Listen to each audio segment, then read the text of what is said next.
Okay, so now I'd like to deliver a message for adults and still lots of people. Wow. This is great, yeah. Okay, so again, please join me, Gasho. Namo Amida Butsu. Namo Amida Butsu.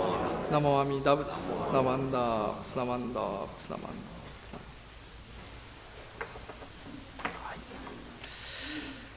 Again, good morning, everyone. Thank you very much for attending the Hana Matsuri service. So, I think your sensei will retire. Right? As some of you, maybe most of you know, Reverend Bob Osha. I heard he will retire this summer, right? So, my message for adults includes a kind of tribute or my kind of, words of appreciation to Reverend Bob. Because, so he has served the Buddhist churches of America as a Kaikyoshi minister for many, many years. Yeah, when he introduced me, he mentioned the year I was born was same with the year he started his ministry, right? So now you know how old I am, but and then I don't remember exactly when I first met him. However, since I met him, he's been very kind, and he's taken good care of myself and then my, family. So every time I come over to this Sacramento Betsuin, he and the party sensei, they prepare something gift, myself and my family, and then this is, one of the gifts, right?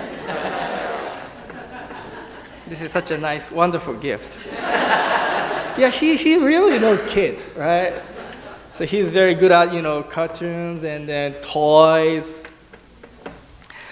So this is my last occasion to visit this temple as a guest speaker before Reverend Bob retires.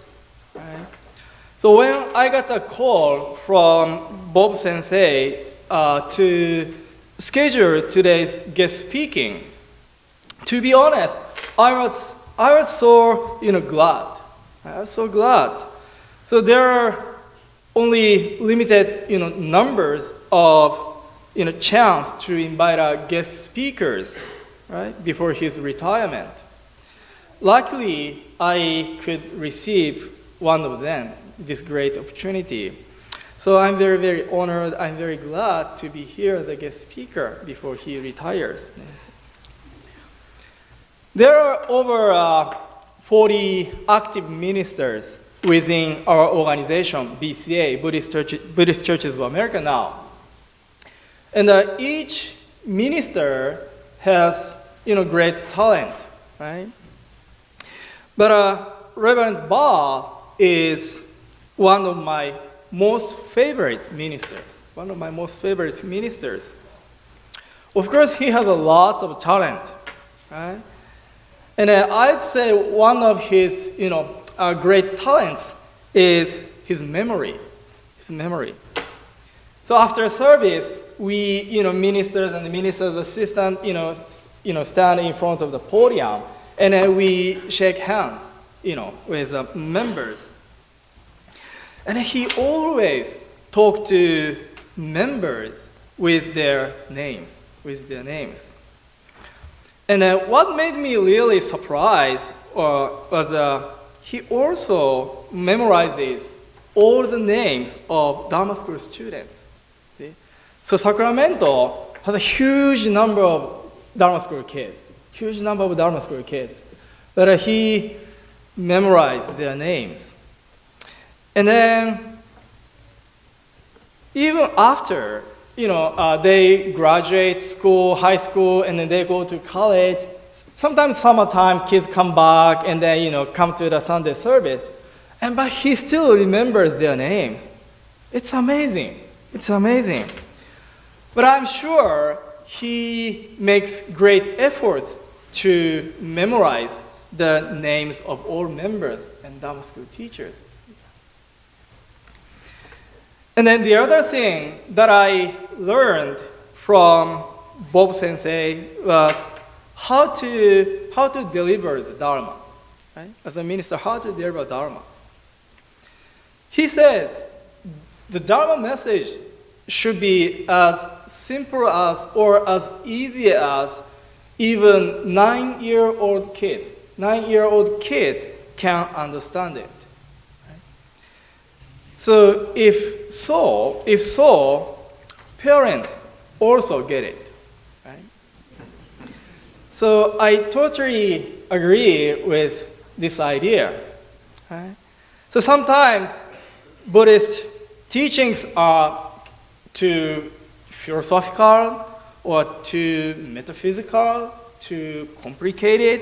It's hard to understand. Right? But it's our responsibilities, ministers' responsibilities, how we rephrase or how we convert such complicated teachings into something simple and easy. So in other words, we ministers and then also ministers' assistants who are in charge of sharing the Dharma, Buddhist teaching, we should have a good and personal understanding of the teaching so that we can rephrase or we can convert such a difficult, complicated teachings into something simple or easy. And then in doing so, in such a process, rephrasing or converting to something simple, easy, Reverend Bob encourages to use an everyday language, or something familiar to us in daily life. So through those lessons that that he has shared with us, I realized he himself really enjoyed the Buddhist teaching, Buddha Dharma. Right? And therefore, he has a strong aspiration that this great teaching will reach as many people as possible. Right? So all his efforts were to make the teaching more accessible, and then to make the temple open to more people. Right?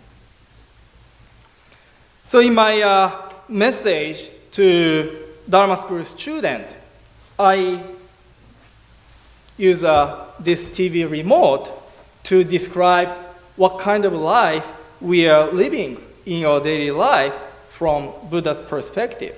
Right? Buddha's perspective. Then I mentioned ignorance, right? Ignorance, which is one of the 3 poisons of Buddhism, right? So what is the 3? Greed, anger, and stupidity, right? So some people say stupidity. So usually, if you read a Buddhist books on Buddhism, usually it says greed, anger, ignorance, right? Greed, anger, ignorance. But here at the Sacramento Betsuin, you use stupidity. Maybe some people think, this is kind of strong words, but there's a kind of intention to use, greed, anger, and then stupidity. If we take the first letter, hey, Takato, what is the first letter? Greed, anger, stupidity. If we take the first letter, what is it? G-A-S. Gas, right? So pass gas. So, even this kind of notional idea, Buddhist terminology, so 3 poisons, greed, anger, ignorance. But if we change, this ignorance into stupidity, we can make something new. And then we can kind of enjoy learning a Buddhist, teaching, gas, right? So this is how, Bob Sensei and the team Sacramento, they try to create a nice atmosphere to learn, to deepen our understanding of Buddhism. Okay? So, I have another item to introduce. Okay, good. To introduce Buddhist teaching. What's this? Mirror. This is not mine. This is my wife's. I just brought this from my house this morning. So I think this is another important item that we use in our daily life. But this mirror can also give us some very important Buddhist message, Buddhist teaching.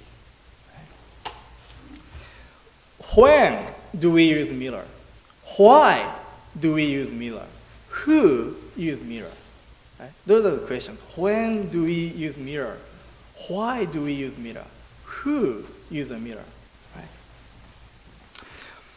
So when or why? Right? Because we want to check our appearance, right? Our appearance. So before going on a date or before attending an important meeting, we usually check our appearance, right? We usually check our appearance with mirror. So mirror basically shows us how we look, how we exactly look. If something's wrong, we can fix it, right, with mirror. So for example, maybe this is only for men. When we go to restroom and then we wash our hands, right? And sometimes there's a big mirror in front of us.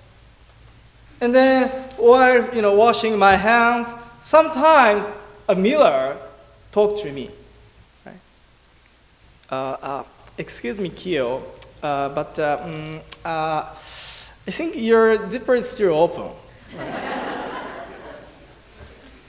So thanks to a mirror, right, I can close my zipper before leaving the restroom. Right?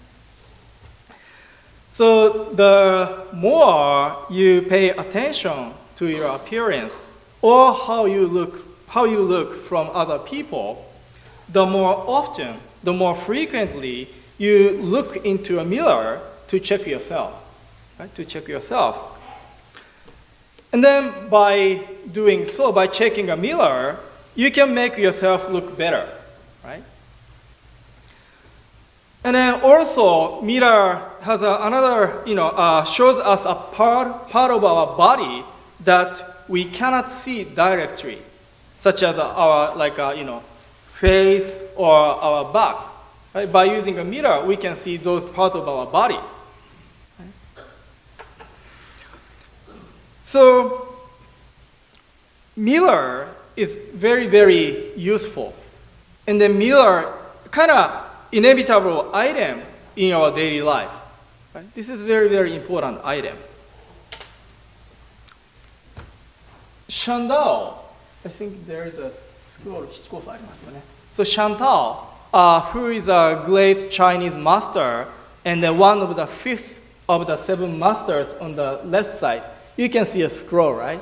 So in the Jodo Shinshu tradition, Shinran Shonin, the founder of our tradition, he selected great master who kind of convey, share, or develop the teaching of Nembutsu. And then the fifth is a Shandao, who is a Chinese master. He says in his writing,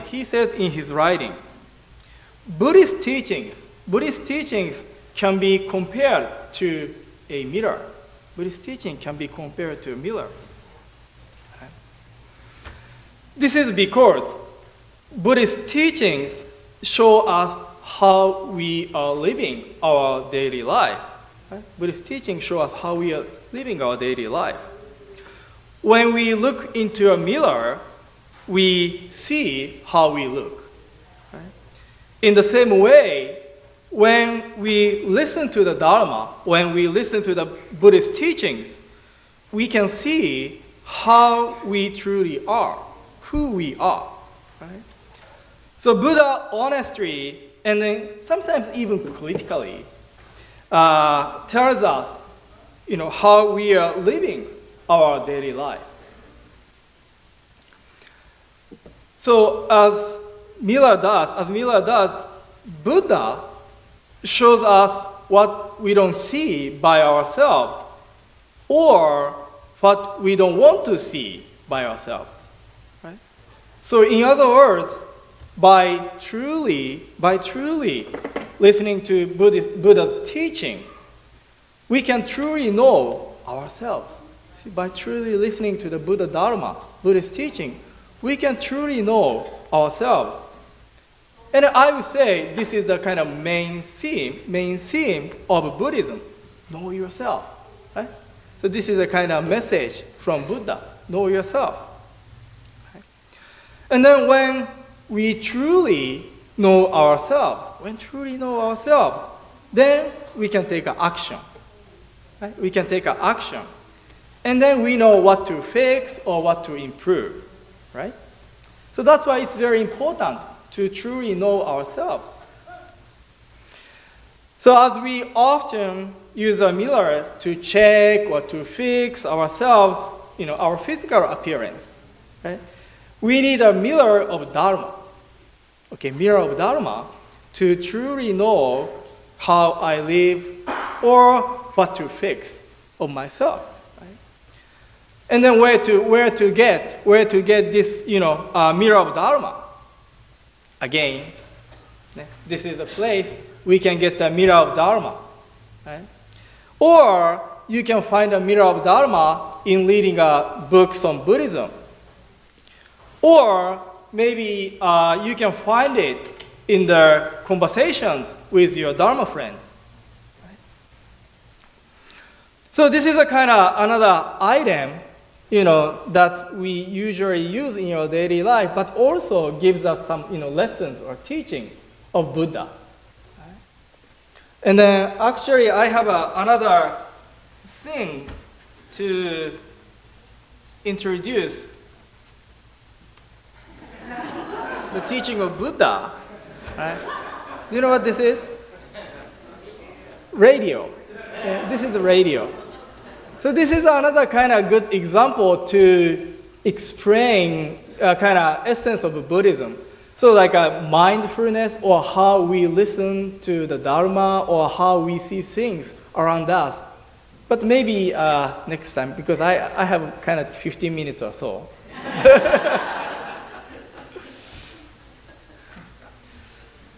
Okay, so anyway, so today, on this occasion of Hanamatsuri service, the celebration of Buddha's birthday, I introduced some Buddhist teaching, using like a remote and a mirror, right? So although Buddhist teachings are sometimes too philosophical, too metaphysical, and hard to understand, but I think Shakyamuni Buddha, the founder of Buddhism, tries to explain or try to share this profound teaching in an easy and a simple way, so that more people can enjoy it, more people can receive a benefit from this teaching. So I'm sure that Reverend Bob, has a kind of same spirit. So his ministry for many years was to actualize this kind of spirit, share the Dharma in a simple and easy, way. So thanks to his great efforts, many people, right, including you temple members and the members belonging to other temples, and then us, ministers, Kaikyoshi ministers, we could learn a lot of things and receive many benefits from him. Right? So anyway, Bob Sensei, thank you very much for your great efforts for many years. And then I appreciate that I received this great opportunity to share the Dharma on the day of Hanamatsuri service. So now I'd like to close my message. So I'd like you to join me in Gasho. Namo Amida Butsu. Namo Amida Butsu. Namo Amida Butsu. Namanda Butsu. Namanda Butsu.